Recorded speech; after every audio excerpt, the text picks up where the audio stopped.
তো এখানে আওয়ামী লীগ এবং জাতীয় পার্টি খুবই ইনফ্লুয়েন্সিয়াল হয়ে উঠেছে এখন এই মুহূর্তে, এবং গত 6 মাস বলেন, গত 3 মাস বলেন, কোনো রাজনৈতিক দল আর বিচারের কথা জোরে করে বলে না, যেন তাদের বিচার চাওয়ার আকাঙ্ক্ষা মরে গেছে। হ্যাঁ, এবং তারা বিচার চায় না, তারা হলো আওয়ামী লীগকে আর ঘৃণাও করে না, এবং তারা জাতীয় পার্টিকেও ঘৃণা করে না। ধীরে ধীরে এই একটা রাজনীতির জায়গা থেকে যাচ্ছে, এবং আওয়ামী লীগের জন্য খুব ভালো সময় আসতেছে সামনে। হ্যাঁ, সামনে আসছে, এবং আপনি দেখেন কোনো দল প্রকাশ্যে আর বলবে না আওয়ামী লীগের জন্য ভালো সময় আসছে। কিভাবে, কেন? আমি বলছি আপনাকে যে আওয়ামী লীগের ভোটটা তো চাই, জাতীয় পার্টিতে ভোট চাই, তাহলে কোনো দল যদি প্রকাশ্যে এইটা বলে যে আমরা আওয়ামী লীগকে নির্বাচনে চাই না, ঠিক আছে, বা জাতীয় পার্টিকে নির্বাচনে চাই না, আগে তালে বেতালে রাগে ক্ষোভে অনেকে বলছে, কিন্তু সামনে কোনো দল এটা বলবে না যে আমি আওয়ামী লীগকে নির্বাচনে চাই না, কেউ বলবে না। যে বলবে সে আওয়ামী লীগকে হারাবে, ঠিক আছে, তার পাশে সে পাবে না। সুতরাং আওয়ামী লীগ বাধাহীনভাবে সামনে নির্বাচনে আসবে, কেউ তো বাধা দিবে না, কারণ বাধা দিলেই সে ভোট পাবে না, এবং সেই ভোটের সংখ্যা 20%। যে কোনো সরকারকে সামনের নির্বাচনে, সামনের নির্বাচনে, এটা নির্বাচন, হ্যাঁ, আমার অবজারভেশন। সামনে মানে আওয়ামী লীগকে বাধা দিবেন কিভাবে?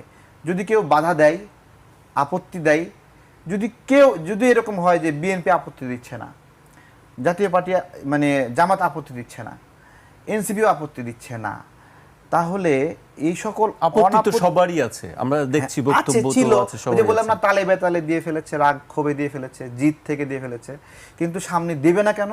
কারণ যেই বাধা দেবে সেই আওয়ামী লীগের যে 15-20% ভোট আছে, ওই ভোটটা সেই দিকে যাবে না, আসলে যাবে না। ওই ভোটটা পাওয়ার আকাঙ্ক্ষা থেকে সে আওয়ামী লীগ নিষিদ্ধ চাইবে না, বলবে না এটাও মুখ দিয়া যে আওয়ামী লীগ ভোটে আসতে দেব না। আমি তারেকের সঙ্গে একমত না। আওয়ামী লীগ যদি নির্বাচনে আসে তাহলে তো আওয়ামী লীগের ভোটাররা আওয়ামী লীগকেই ভোট দিবে, তারা কি আরেকটা দলে ভোট দিবে? তা দিবে না। ফলে আওয়ামী লীগ নির্বাচনে আসুক, এটা কেউ চান না। তারেক কোন জায়গাটা আপত্তি করেছেন আমি সেটা বলি। কেউ আওয়ামী লীগের বিরুদ্ধে কথা বলবে না। কেন বলবে না? বললে যদি আওয়ামী লীগ নাই কিন্তু আওয়ামী লীগের ভোটারদের ভোটটা তারা হারায়, কারণ তারা মনে করে যে মানে প্রকাশ্যে কেউ আওয়ামী লীগের শত্রু হতে চাইবে না, এটা সে বলার চেষ্টা করে। ভিতরে ভিতরে বলবে আওয়ামী লীগ চাই না।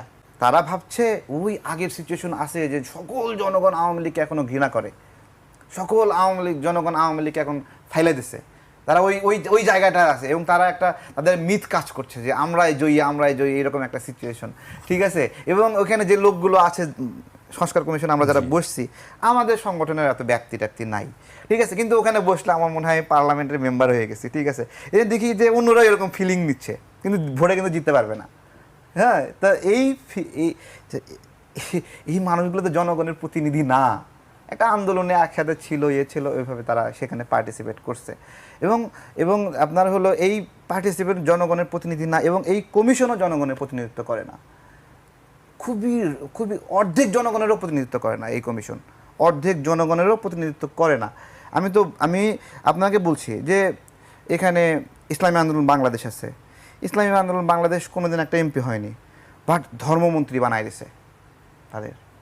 এবি পার্টি আপনার হলো সব মিলে 5,000 ভোট পাবে কিনা গ্যারান্টি নাই, বা তাদের 5,000 সদস্য আছে কিনা, নিজের সদস্যও নিজেকে ভোট দিবে কিনা আমরা জানি না, বাট চিফ প্রসিকিউটর পদ নিয়ে নিছে, কি গণহত্যার মামলার প্রধান প্রসিকিউটর সে নিয়ে নিছে, ঠিক আছে।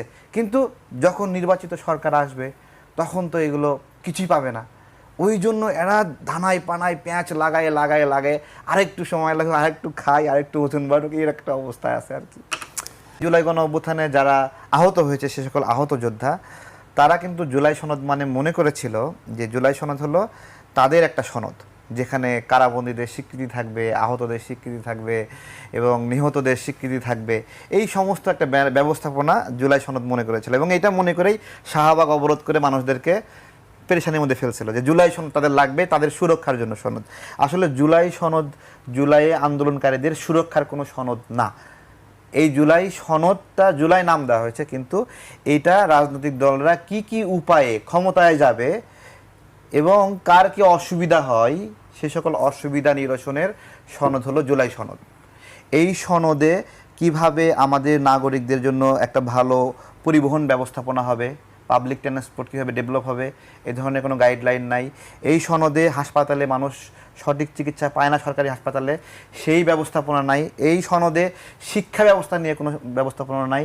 মানুষ ছিনতাই হয়, চুরি হয়, জমি ভাগাভাগি নিয়ে মারামারি হয়, এবং সেই জায়গাতে নাগরিকরা কীভাবে সুরক্ষা পাবে এই সনদে সেই ধরনের কোনো কথাও নাই। সুতরাং এই সনদটা শুধুমাত্র রাজনীতিবিদদের জন্য একটা সনদ। তো তারা কীভাবে কি করতে চায় এবং কে কীভাবে কাকে আটকাবে, কে কীভাবে বেকায়দায় ফেলবে, ক্ষমতার ভারসাম্য কীভাবে করবে, সমস্ত কিছু জনগণের যে জনবান্ধব আকাঙ্ক্ষা, যে এইভাবে আমরা জনগণকে সার্ভিস নিশ্চিত করব, সেই বিষয়গুলো এখানে উপেক্ষিত হয়েছে।